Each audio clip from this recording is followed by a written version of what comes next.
Well, hello. Well, hello.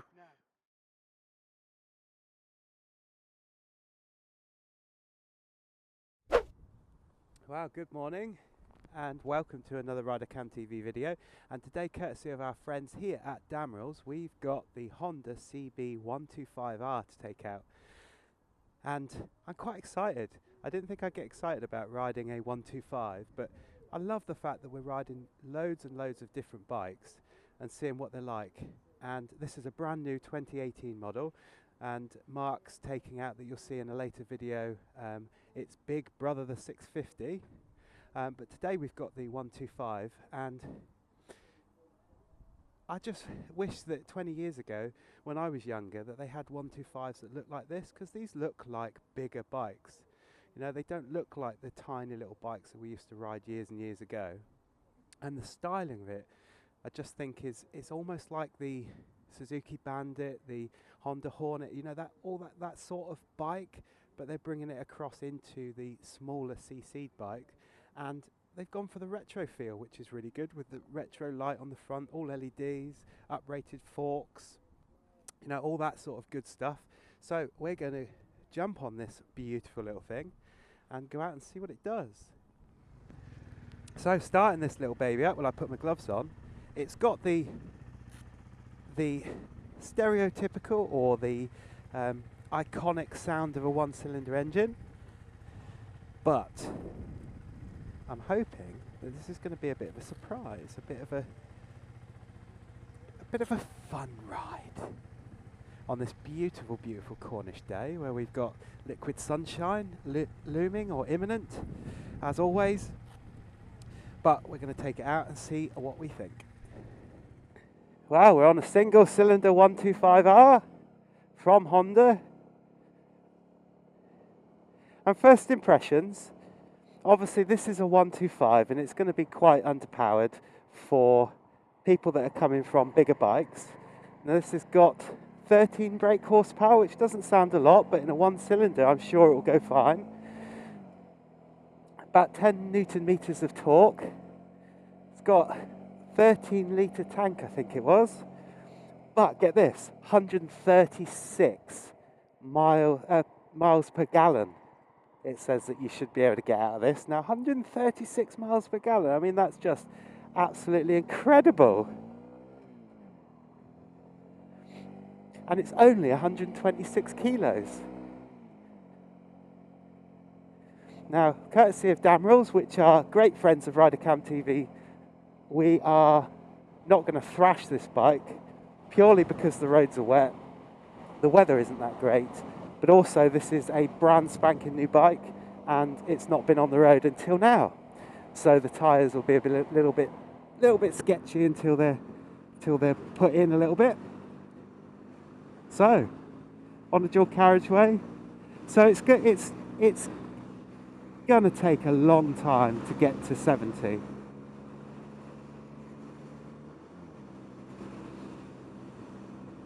Yeah, so it's for people that are coming from a higher CC bike with a lot more power. They're probably going to find that they're going to struggle on this bike a little bit because it's not the most powerfulest of bikes. I mean, I'm in 5th gear doing 8,000 revs and now in 6th gear and I'm only up to 60. You know, it's perhaps not the... Oh, that was the horn. It's not the fastest bike in the world, but for somebody that has been learning to ride a bike, this might be the perfect bike for them, because not only does it look good, but it is suitable for learners. It is suitable for that sort of license, purely because of the power and how it's rated. Now, coming from a bigger bike, it does take some getting used to, because that's 3rd gear, and normally I would be up to like 50, 60 now before I change gear. So you're having to look at how you're changing gear and how you're riding. But in terms of comfort and aesthetics of the bike looks really good. I really like what they've done with the styling, the colouring, the pointiness of the bike. the curvature of all the plastics and what they've put on the bike to make it look something special. Now, it is a very small bike. The wheelbase is quite short, which does make you feel like you're sat over the front wheel. Although in reality, riding the bike, you're not actually sat over the front wheel. You're sat where the designers have planned you to sit, actually in the middle of the bike, which is quite good. But it does make you feel as though you're right over the front wheel. The handlebars, they're just the right width apart. I don't feel like I'm straining to keep my hands onto the handlebars. I've not got any vibrations at all going through the handlebars, which is really nice. It's really smooth for a one-cylinder. And I find these one-cylinders such fun, especially around town, you know, a bit of commuting, that sort of thing. But is there any reason why you couldn't use a bike like this to tour? I don't think there is. I think you can use a bike like this to do anything that you wanted it to do. The wing mirrors, really good size wing mirrors, and they're well placed. And I'm not the biggest of people, I'm not the smallest of people, and I am finding that the mirrors, it's hard to get them in exactly the right place so you can see exactly what's going on. And I have got a lot of my arm in the mirror, which is a bit of a pain, to be honest.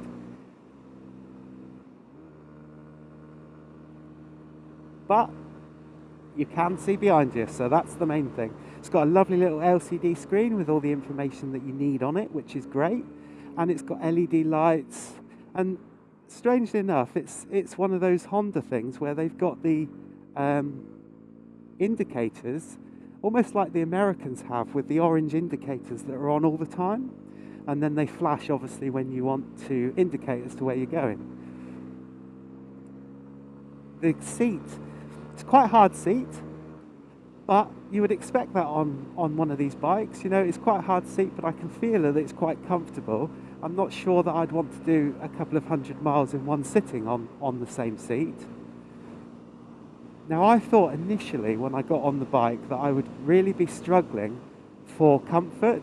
I thought I'd really be struggling for my hips and my knees, because it did look as though I was squished up quite a bit. But in actual fact, it's not at all. It's quite a comfortable position. It's quite an upright position. I don't feel like I'm leaning forward.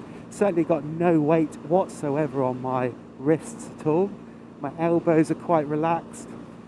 I'm in the right position, and on the seat, as we'll go through a little bit later, the bump at the back of the seat is right by my coccyx, and it's making me sit in the right place for the bike. And I don't feel overly stretched, so like I said, my thighs and my hips and my knees, they feel quite comfortable, and I haven't once fished around to try and find the foot brake or the gear selector. They're just totally in the right place, not a problem at all. So what we're going to do is go and try and find some twisty roads, which ain't going to be hard because this is our review circuit that we do, which is down in Cornwall, just outside of Weybridge, on a road called Winner's Perch. It's one of my favourite roads, especially on my bike, and it's a really good road so that you've got obviously some long straights to get to there, but then you've got some quite nice twisties to see what the bike actually feels like. Now, speaking to Colin at Damerells, he was saying that they've got the Showa upside down forks, so they're uprated a little bit, and I'm not finding that it's uncomfortable at all. I'm not finding that the bike is too firm, but I'm also finding that it's not too soft either. It's just how I would expect it to be. And I think it's always really hard to try and compare bikes, especially bikes that are such poles apart. I mean, this is a 125 with 13 brake horsepower, and my bike's a 1200 with 125 brake horsepower. So it's totally wrong for me or people to compare those two bikes.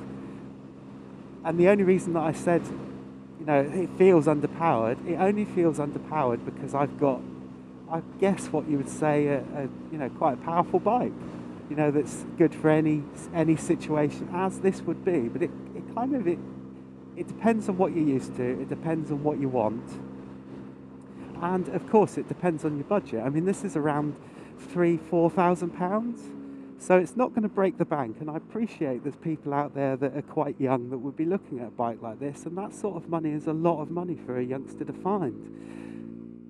I get that, but in the scheme of things, for the price of it, it's really not a bad little bike. And to be able to do 136 odd miles to the gallon, I mean, that's just insane. Now, this bike hasn't got any heated grips or anything special on handlebars, but what it has got is those intrinsically well-designed Honda switchgear, which really gives you a feeling that you have pressed the buttons, you know you've pressed the buttons, you know when you've pressed the wrong buttons, as that happened earlier, somewhere on the video when I pressed the horn instead of the indicator, but that's just down to getting used to where to put your thumb, where to put your fingers, and where the switches are. But they are standard Honda switchgear, works in exactly the same way as you would expect. The brakes aren't too shabby either, they're okay. They're okay. They're not going to set the world on fire, but this is only 126 kilos of bike, and then put sort of up to 100 kilos of person. So you've only got about 200 kilos with the rider and all the fuel and all that sort of stuff. So you know, the brakes are okay. So that second gear, you know, it's got quite a good pickup, to be fair. You know, you can't, like we were saying, you can't compare this to a higher powered bike. But what you can compare it to is a bike that you can have fun on. Now, you know, there's something about riding a bike that hasn't got all that amount of power, but 126 kilos, I mean, I can like flick it about. I mean, that's like totally flickable.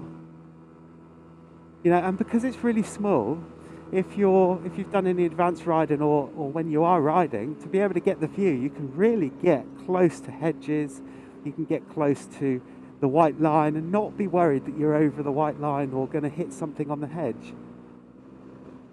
And the engine does purr. I mean, it's a single cylinder, 2-valve, but it is quite a nice purring sound actually. Hear that engine roar. It's quite a sweet little motor. I quite like this little bike. And we get to overtake.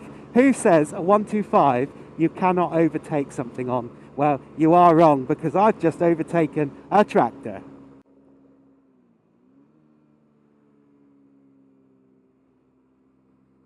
And it falls into the bends. You know, as you can imagine, the speed is a little bit different. You know, normally on a higher powered bike, you'd be doing 60 around here, but this is comfortably doing 50, 55, or well, 50, I exaggerate a little bit, 45, 50 around these bends. Now, I'm having to change up and down quite a lot more than I would on a bike with a little bit more power. So here I'm in fourth doing 50, and the bike is slowing down a little bit. So I don't want to over rev the bike and cane the bike, or the engine, but normally I would have changed down a lot sooner on a bike like this. But you can go around the corners just as well as you can on any bike, to be honest. It falls into the corner, and you will counter steer. Everybody counter steers, as we keep saying. Whether you think that you do or you don't, you will counter steer at some point where you're riding, and probably most corners. And this bike lends itself to just falling into the corners really easily. I'm not feeling that I'm having to fight or struggle with the bike at all. It's just doing what I want to do. And that's probably because it's 126 kilos, it's really light, which makes it really nimble. The wheelbase is quite short, so it's gonna do, I mean, you know, look at that, just into the corners. And some of it might be my perspective, because I'm perhaps not going around here as fast as I usually would, because you haven't got the power, which is making it feel as though it's as nimble as a bike that you would be going around a little bit quicker, perhaps. I like it. I like it. And it's not going to, like I said, it's not going to set the world on fire, and it's not a bike that I would have. And the only reason I wouldn't have it is because, fortunately, I've got a license that means that I can ride anything out there. Certainly in England, anyway. So I've fortunately got the choice of bikes that have got a little bit more power.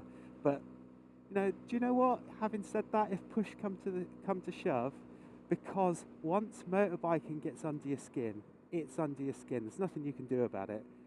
The experiences that you can have from a motorbike are just so immense that you've got to have a motorbike no matter what it is.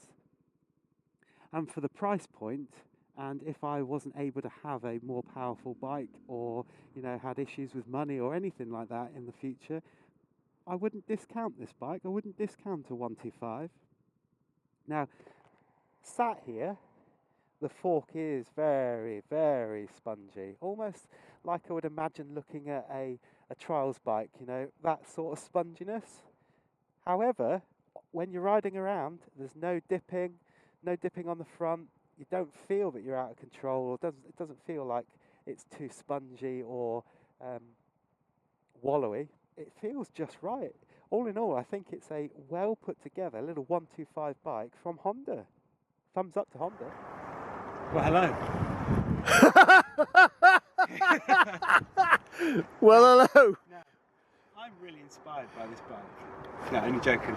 But I kind of am. This is the CB125R, which is the baby brother of the 650R that Mark has been riding. We'll put the video out there. It'll probably be out later than this one, so just keep an eye on our videos.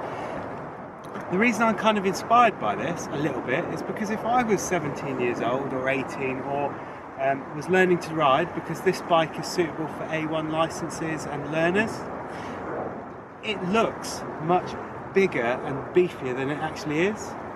And we've said before, haven't we, Mark, that younger people perhaps, or earlier riders, or younger riders to, you know, what am I trying to say? Whose teeth have you got in there? It's outrageous behaviour. I think that people that are learning to ride, younger in their riding years, perhaps younger in their years and coming to riding, quite lucky these days, because the bikes don't look like the old 125s and underpowered bikes that we had to learn on when we were growing up. They actually look something special, and this does look like a special bike. I really like the fact that it's got some really nice features. It's got some nice different bits of coloured plastic. The shape of it looks really good. Just listen to that sentence. It's got some nice little bits of coloured plastic. That's inspiring me. Yeah. I like the fact that it's built on the retro. Now all three of them are kind of like the retro style, and it's got LED lights. Now, the LED headlight looks really smart actually. Oh, that was but a garbage horn. Yeah, and that was me with my belly banging the thing. But it's really strange because Honda, I think they're the only manufacturer at the moment on bikes, certainly in the UK, that have the indicators that are on all the time. Yeah. And then obviously when you indicate, they then flash. You know, anything to make sure that you can be seen is a bonus, isn't it? Yep. Really is a bonus. Now, when I was sat on the bike, because I think the wheelbase is a little bit shorter, it feels like you're over the front of the bike. Although, as I said when I was riding, I don't feel that I'm like that or too far away. It feels really comfortable. And one thing that I was worried about sitting on a 125 was how far my knees would come up. It's a real comfortable position to be in. I was really surprised, really, really surprised. But one thing I didn't like about it is that you didn't like something? Yeah. Bad boys, Honda. Well, not bad boys. Just perhaps I've got big arms and big elbows, I don't know. But the wing mirrors, they could have done with being kind of there and coming out. I've got, I don't know whether Mark can come over my shoulder, but you can see that I've got the whole of my arm in the mirror. And it was really difficult to get that mirror into the right place for me to actually be able to see what I needed to see, which is quite strange really, because you would expect there to be like a standard of how mirrors should be. But that's the second bike we've ridden, because when the CB 650F, its wing mirrors should have been moved about a centimetre wider, and then you could have no elbows as well. Really, it's a shame that, isn't it? Yeah, but while I'm sat on the bike, if you can come around the other side, Mark. It's so dictatorial. I found this really odd. Now you're going to have to go right down to my foot, because when I stopped the bike, I was looking for the side stand. And ordinarily the side stand's there, but look how far I've got to turn my whole body to get there. I mean, look, it's almost like 90 degrees to the bike. You're going to dislocate your hip there, mate. Well, yeah, my new hip. Yeah, and I found that really strange to have to reach all the way out to get to that side stand. I found that really odd. But I wasn't fishing around for any of the gear selectors or brakes. To be fair, the brakes are okay. They're not going to set the world on fire. They have got the... It's a 125. Yeah. And that's the thing about this bike. You know, it's a naked bike. You can presumably look at buying screens and stuff, but do you want to? I found the power underpowered. It's got 13 brake horsepower, 10 newton meters. It's a 125. But it's got a 13 litre tank. Good. So Honda say for 136 miles per gallon. Wow. I mean, that's just immense. That's like from here to here, going around the whole world on a tiny bit of fuel. But yep. Really liked it. The other thing that I liked about it is... I'm coming around this side to try and keep out of the wind. I apologise for the wind today. The other thing that I did like about it is the LCD screen. It's quite a special little screen. It's got everything that you would expect. But interestingly enough, in comparison to the 650 that Mark rode, this has got a gear selector. That's bizarre, because the 650's got a really basic screen. Yeah, and it's quite nice font, really easy to read. You're not going to have to worry about this too much on most of the roads because it isn't that quick a bike. But I don't think it's about being quick on a 125. It's about learning the skills. Yeah, I think the styling of the bike all the way through reflects the range that they're bringing out with their middle brother, their bigger brother, the 650. Yeah, it got single disc on the front, good brakes, upside down forks, which are the shower ones. Riding along, really comfy actually. It's not too harsh, but it's also not too wallowy. But when you are stopped, that's quite a lot, and I'm putting no effort into that. But it didn't affect how the bike rode. When you were riding the bike, you didn't notice that at all. Very well weighted. It's only 126 kilos. Wow. And even with me on there, I mean, I'm like 75, 80 kilos. Even if it was 100 kilos, it's only 226 kilos with everything. It's nothing. It's really nimble, really thin. Same sort of styling as the bigger bikes. Although this one, because it's a one-cylinder engine, 2-valve, it's got other fairings down here just to add to the aesthetics and to cover. Would they be coloured bits of plastic? Ah, yeah. And keeping with the range, they've got the cam coming out the side at the bottom, which is really good because lots of people like to hear these exhausts and buy noisier ones. But personally, I don't see why. I like to just hear the bike as it is. I don't see the point in waking the neighbours up, but each to their own. But the thing that really annoys me with exhaust pipes is that they come up so far, so if you are having any luggage, that side of the luggage is so small. You don't get that on these bikes. Really like it. Seat's really comfy, holds you right in the right place. I don't know that I would want to do 200 or 300 miles on it, because you could do, because it's got 136 miles per gallon in that tank. I mean, that's good for like forever, the moon and back. Yeah, but it is a comfy seat, and this second seat, that little bulge is right in your coccyx, so it does hold you in the right place. And like on the other range, there is a bit of plastic there, but there is nothing to protect the tank, which is a bit disappointing. And I've noticed the hugger. Yeah, we have a hugger on this bike. Unlike the one on the 650, actually covers the whole wheel. We're talking about switchgear now, and as you can imagine, the switchgear on the Hondas across the range are exceptional because they use the same stuff. really good clicks. Although on this bike, there's no heated grips. I don't know whether there's an option, but there's no heated grips. And you know, in this day and age, really, you'd think that there would be heated grips on every bike. And stuff. Funny old thing, I said exactly the same thing. Heated grips and good horns. What's the problem with it? You're charging enough for a bike. Well, we've all heard the horn, but... Oh, there it is. I'm not looking. We've heard the horn. The horn isn't great, but in terms of a well-rounded 125 bike, it's not going to set the world on fire. It really isn't, because it hasn't got that amount of power. But for scooting around, giving you a bit of fun, I really enjoyed the fun of riding this bike. If you take the power away from it, you know, you're not going to go ramping down the dual carriageway at 85, because the bike isn't going to get there this year. But it's really smooth, really comfy, nimble. But as a commuter bike, it would be alright, wouldn't it? As a commuter bike. Commuter bike? Commuter bike. Do you know, I'm going to come up because my knees are getting old. Do you know, the one thing that I said when I was riding around on the bike, Martin, you'll probably agree, is once you get motorbiking in your blood, you have to have a bike, don't you? And it's for all those good reasons of going out and doing different things, speaking to different people, making new friends, experiencing different experiences. But if all went wrong, and I lost everything, you know, money-wise and stuff, and I was given one of these, or the option to have one of these as my only bike, of course I'd take it. I really would. It's not a suicide note you're saying here, is it? Goodbye! No, but what I'm trying to say is, it's not a bike for me, because my bike's much more powered, and I use my bike for a living. I wouldn't use this for a living, but if I had no other option, why not? It would do what I do, it would just take longer.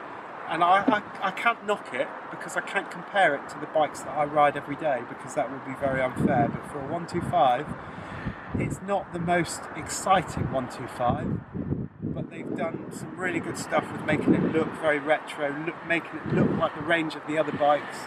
And it is Honda, you're getting build quality, which is exceptional build quality.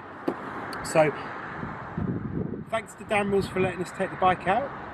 We really do appreciate it, and I hope you've enjoyed the review. If you have, give us a thumbs up. Don't forget to hit that subscribe button, and let us know if you've had any experiences riding one of these. Is it good? Is it bad? Have you found what we've found when you're riding it? And we will see you, hopefully, in the next video.